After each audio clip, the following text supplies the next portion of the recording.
Anyways, this is Remember the Times podcast. I'm Mitch. This is AJ. Hello, everyone. Welcome back. Welcome back to episode 3 of 1900 episodes. I think that's roughly what we're going for. Yeah. Okay. On that, before we get into it, I realized. So I'm like way ahead of what we're doing so far. That's because you've always been such a good student, right? Yeah, absolutely. But so I'm at like 1,827 performances, and I've probably had at least 100 cancellations, if not 200, which makes me upset. Are we going to do one episode per cancellation as well? If I remember when it happens, I'll let you know how angry I was and what I... We'll do one whole episode of you just railing against the person who canceled on you. Like, you fucking man, that's my money! I'm not going to name any names. This is going to be like kind of a burning bridges podcast if you start naming names and just shaming people. Oh, it's 100%. I don't give a fuck. I'm like Joe Rogan. I'm going all the way in. Yeah, I think that's going to be really good for us. It's the only way we can make a splash. I mean, he's got like 4 million subscribers, so that's what you got to do. He's clearly doing everything right. You got to break some eggs. And no notes for Rogan. No notes. Well, so we left off in 2001. The 2 shows right before we met Mitch Davis here. If you hadn't heard the last 2 episodes, don't really worry about it. We're going into this episode with 2 sets of brothers in this band that I started when I was 11 years old. It's me on guitar and backing vocals, my brother on drums, the famous James Grant on lead vocals, and his younger brother, Sean Grant, on bass. You can go listen back if you want to hear. Or don't. We're not your parents. We're not going to tell you what to do.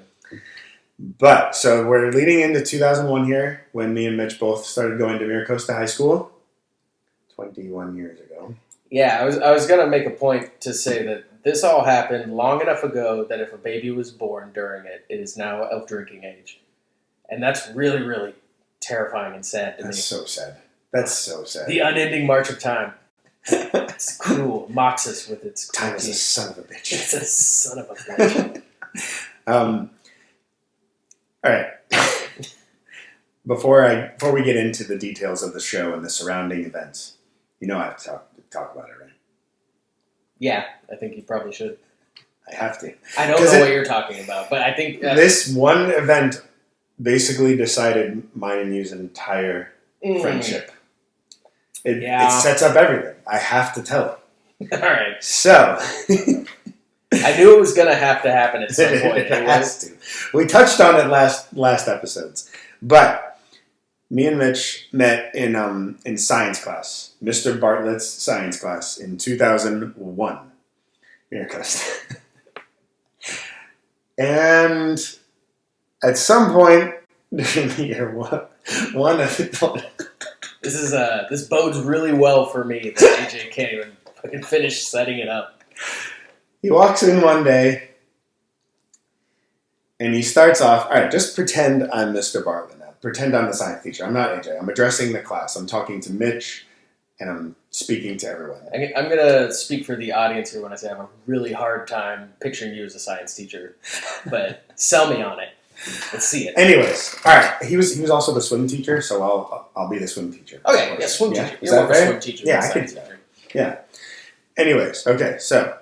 I'm Mr. Bartlett. I walk into class. All the students are quiet. And he goes, Mitch, I don't know if you knew this, but Kaylin is attracted to you. I mean, I kind of did know that. AJ is attracted to you. That's obvious. Alex G is attracted to you. That desk is attracted to you. This chair is attracted to you. This is because... objects are attracted to other objects of great mass. Mitch, you are massive. So fucking cruel. Freshman year of high school was also when I was at my fattest. I was my most heavy set in freshman year of high school of all the years of high school. Until you got sick, but let's be real. You were the center on the football team. Yeah. So you were lifting to be as big as possible so nobody could get by you. I was freshman year of high school actively trying to reach the weight that I am today. Yeah. So that's what I was going to say. It was the fattest I ever was until now. Yeah. Now, arguably, I'm more attractive. Anyway, he said, Mitch, you are massive. And my brain went, I like that. I need that. This is where this is going. That was the start of our relationship, as well as my body dysmorphia. So that's been good. Yeah, so it's been healthy for me. So the rest of the time, regardless, that was my joke against you. You make fun of me for wishing I was Davey Havoc, and around and around we go. Yeah, and I think it's also important to point Can't out that part of what linked us in Mr. Bartlett's class was that I had to explain very basic math stuff to you again and again and again. Well, so that's because I'm smarter than you. Yeah, sure. Whatever. I need something. I need a win. Okay, you can have that win. Yeah. Well, actually, to be fair, we met.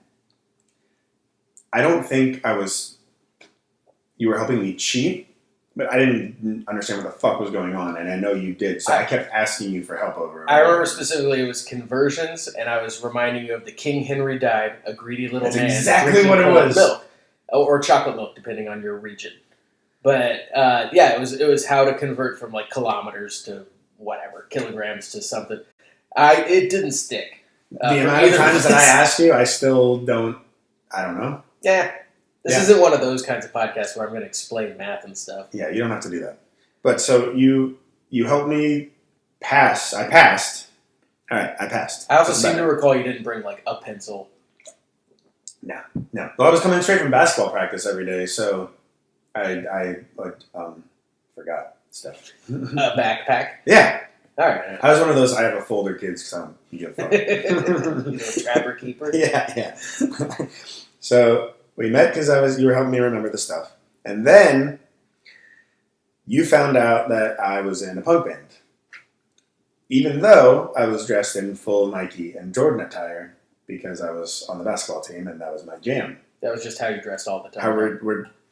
What were your thoughts of me and me? Were you confused? I was confused. A lot of people were confused. So I had been in a band for the previous, I'd been in a couple different bands. It was the same band that kept changing names and members, but whatever. Yeah. We were in middle school, so it didn't really count. But maybe a bonus episode someday. We'll talk about how we used to play Limp Bizkit.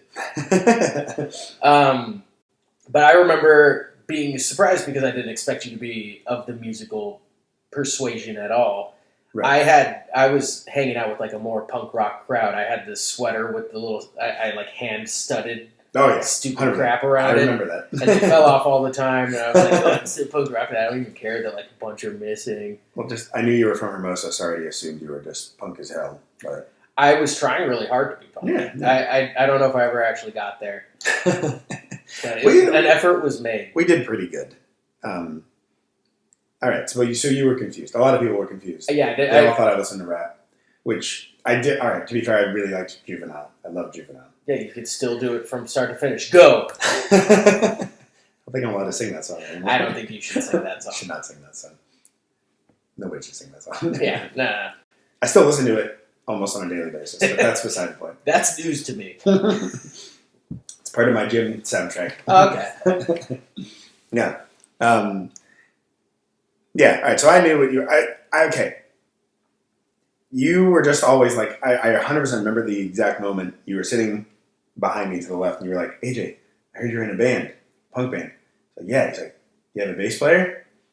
It's like, well, yeah. And you're like, you should kick him out so I can play bass. It's like, oh, I never thought of that. This is the moment where I'll make my blanket apology to Sean, who is still a very good friend of mine. I didn't know you. I didn't know you. You weren't my Sorry, people. So I said, kick that guy out. Well, that's what makes this all the more odd, because I was the best of friends with Sean. We were like literally the two sets of brothers, me, Sean, James, and my brother Chris. Really only hung out with each other for like a couple of years there. Like we did everything together. But for whatever reason, you kept hounding me. Every day I would walk in, like, did you kick out your bass player yet? Did you kick out your bass player yet? It's like, I don't know. No, but and then one day I just I agreed to come watch you play the bass. So Come over to my something house. just watch made me play think bass I for should you. come watch you. Maybe it's because you were from Hermosa and all punk rock, so I thought, maybe this guy's fucking awesome. I will lend you credibility from me. Yeah, but in all honesty, like Sean was a great bass player, and he was super solid. Nothing at all ever said we need this guy gone because To this day is still a better bass player than me. I mean, I just think you guys are different. You're different styles. styles. I'll take that. But I still went. I walked with you down to your house, and actually, you know what? First, no, I gave you a cassette of my band because we were playing on a 4-track system. Actually, you stay right there. You stay right there. This is really good for an audio format. Is that so? Just so you know, AJ left a bag in a different room, and he ran over to get it. He's running back with it now. I got it. Those of you watching the YouTube can see he's arrived. Look what I found. He's gonna hold up a thing.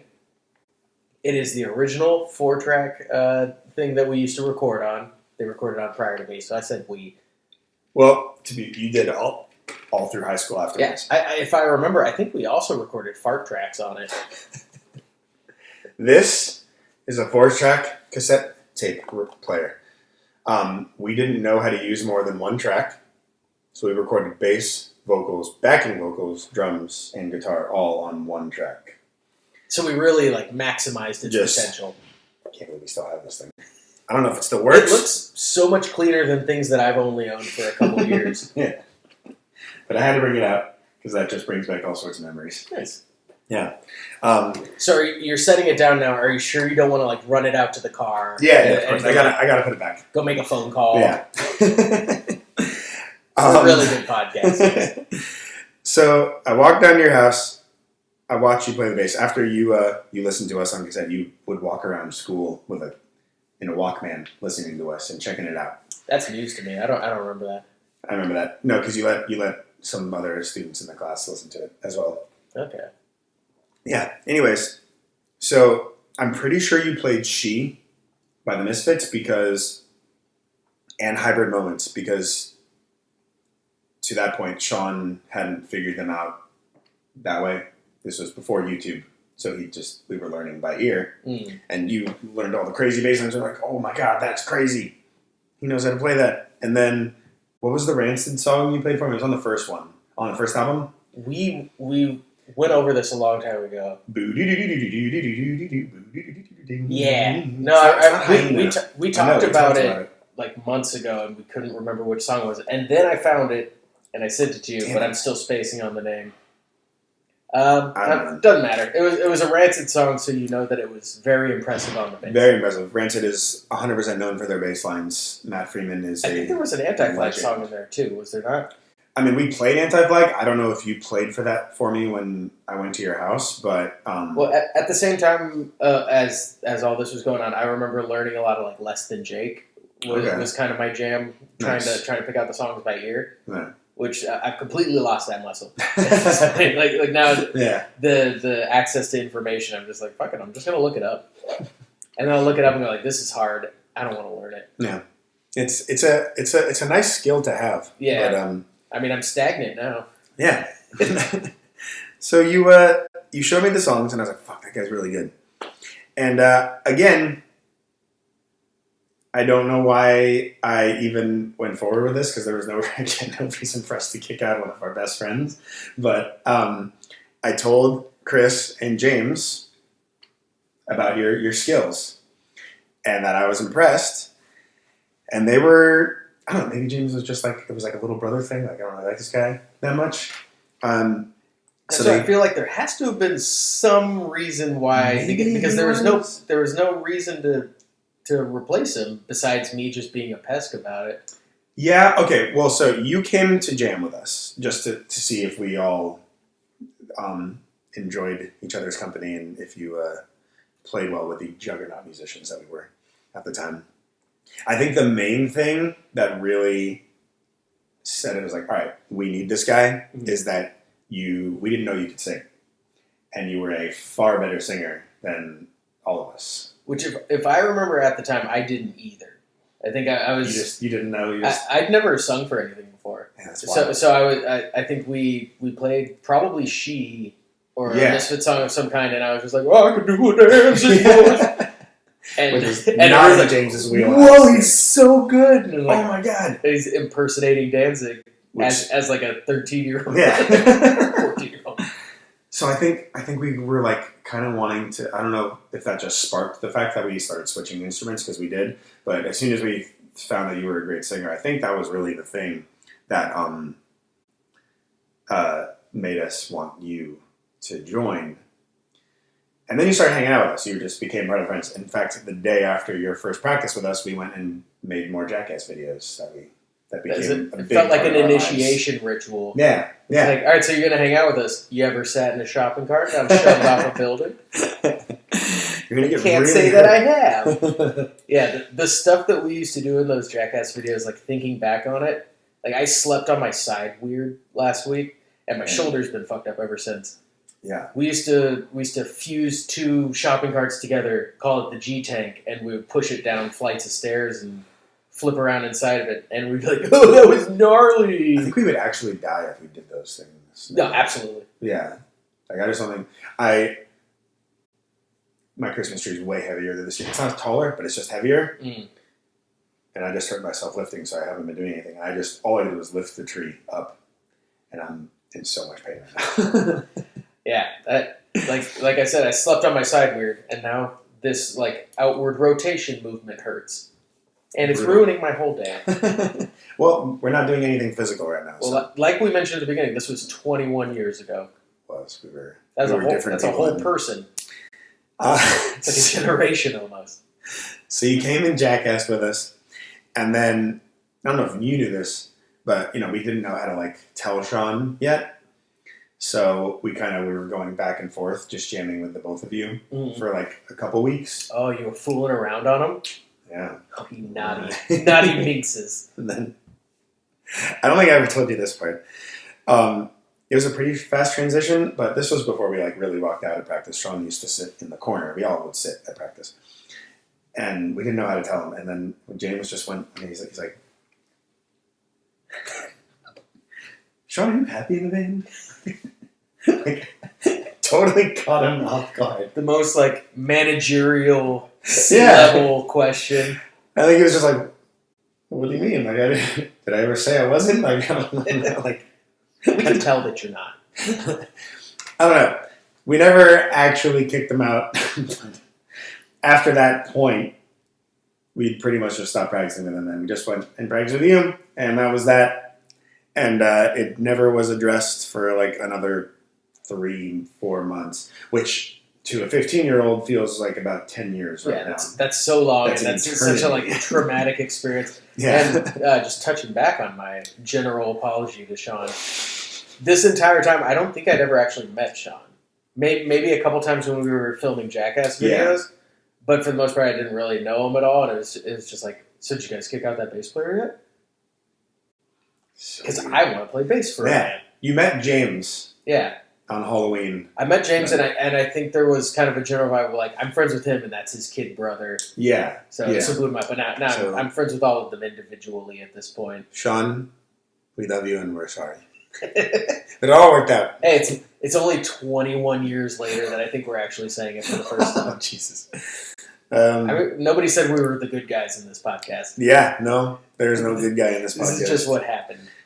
All right, so right off the bat, like you brought originals to us right away. The SBNC Classic You Don't Understand was championed, I think, entirely by you at first, except for like, we did our thing. Yeah. I wrote the the basis of the song, and I wrote the lyrics to it, the melody and whatever. And it was just angsty early high school. That was like super Misfits Tiger Army style, but like, I mean, like, so I don't know. That just kind of put us into like a whole other level. I think with you being able to sing, like we started playing way more Misfits songs. We wrote 7 originals or I guess 6, because so much already written. So we wrote 6 songs with We you. were prolific songwriters. Within the first is what year. you're trying to say. I mean, I don't know if that's really impressive. Prolific. We did Rotten Future and Safe Tonight by Anti-Flag. We started playing a single second. And we did a lot of Pennywise and Exploited. I mean, we were listening to anything off the SLC Punk soundtrack. Yeah. I remember playing. Fuck off and die. We used to play Sex and Violence for like 15-minute long intervals. We just like Sex and Violence for like 15 minutes. Your poor parents. So we are still recording this podcast in the same property where we used to rehearse, and we were just in this back house screaming sex and violence from the backyard, and your parents were just kind of cool with it. Like, very strange. They're very cool about it. And so after you came into the band, we ceased to be the Ugly Americans. We changed our name to Low Class, and we did a photo shoot with my mom. Mom, come take pictures of my punk band. James made a homemade poster. So all you YouTubers, he used a piece of cardboard and put some of our pictures on it. It's a really good poster. If you're listening, it's ideas like this that gets you into Georgetown. Yeah. So it looks like with the cardboard, he just kind of like punched tiny holes in until it said Low Class. Yeah. Very good. Amazing. Very good postering. You look amazing. Well, I know. So at one point, I thought, like, you know what my kind of shtick is going to be in the band is like I'm like a blue collar like country punk. And I think I was just kind of figuring my life out as I went. So I wore coveralls that I cut the sleeves off of, as one does. And so my mom's uncle was running for sheriff in Summit County, Ohio. And that was all my Sheriff Warren hats that I used to wear.